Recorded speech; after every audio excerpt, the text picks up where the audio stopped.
একজন প্রশ্ন করেছেন ওহাবি ও সুন্নি বলতে কি বোঝায়। জি ভাই, বাংলাদেশে ওহাবি এবং সুন্নি বলতে যা বোঝা যায় সারা পৃথিবীর মানুষ সেটা বোঝে না।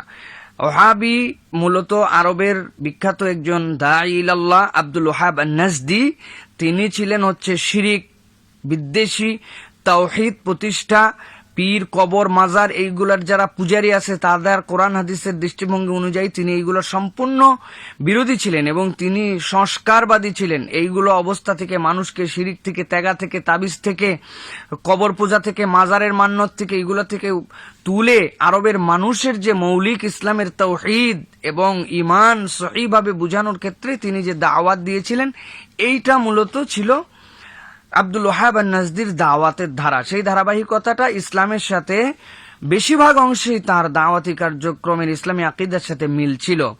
কিন্তু যারা কবর পূজারী ছিল, মাজার পূজারী ছিল, নবী করিম সাল্লাল্লাহু আলাইহি ওয়াসাল্লামকে গায়েব জানেন, বিশ্বাস করত, নবী করিম সাল্লাল্লাহু আলাইহি ওয়াসাল্লাম সদা সর্বত্র সব জায়গায় হাজির এবং নাজির আছেন, আল্লাহ রাব্বুল আলামিনের জাত পাক থেকে সৃষ্টি, ওলিয়া উলিয়ার কাছে চাইলেও তারাও কিছু দিতে পারেন, এই সকল বিশ্বাস যারা করত, তার এই কার্যক্রম তাদের খুব আঁতে লেগেছিল। এই জন্য তারা তাকে মূলত ইসলামের থেকে বের করে কাফের আকীদা, মুশরিক আকীদা এই কথা বলে সুন্নি নামে একটা আলাদা ধারা বানিয়েছে, যে এই সুন্নি ধারার অনুযায়ী ওলিয়া উলিয়ার কাছে চাইলেও সমস্যা নাই, মাজারে মান্যত করলেও সমস্যা নাই, পীর আপনাকে নাজাত দিয়ে দিতে পারে, আপনি যাই করেন নাই করেন কিন্তু পীরের হাতে বায়াত হলে আপনি নাজাত পেয়ে যাবেন।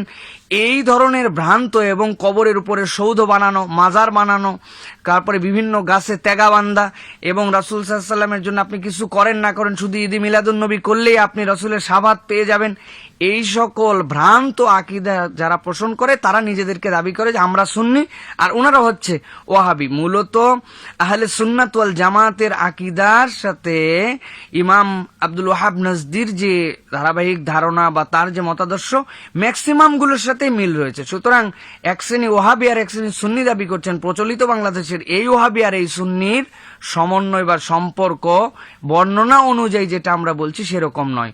ওহাবি সহিহ আকীদা আলহামদুলিল্লাহ, এবং সুন্নি যারা এই সকল বিশ্বাস করে নিজেদেরকে সুন্নি বলবেন, যেগুলো বললাম যেগুলো বিশ্বাস তিনি করেছিলেন না, তাহলে তারা সুন্নি নয়।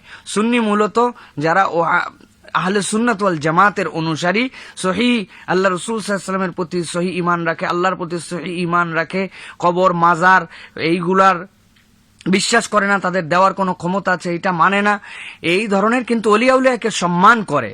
আউলিয়া ইকরাম বুজুর্গানে দিন তাদেরকে আমরা সম্মান করি, তাদেরকে হাবার হিসেবে মানি, তাদের পরামর্শ নেই, তাদের দিক নির্দেশনা নেই, পথ নির্দেশনা অনুযায়ী আমরা কোরআন হাদিসের বুঝ অনুযায়ী আমরা চলার চেষ্টা করি, তাদেরকে আমাদের আকাবের বিশ্বাস করি। কিন্তু তারা নাজাত দাতা, তারা মারা গেলে তাদের কবরের উপর সৌধ বানাতে হবে, তাদের কাছে মান্যত করতে হবে, চাইলেও তারা কিছু দিতে পারেন, এইগুলো বিশ্বাস করেন। এই বিশ্বাসের নাম সুন্নিয়াত নয়।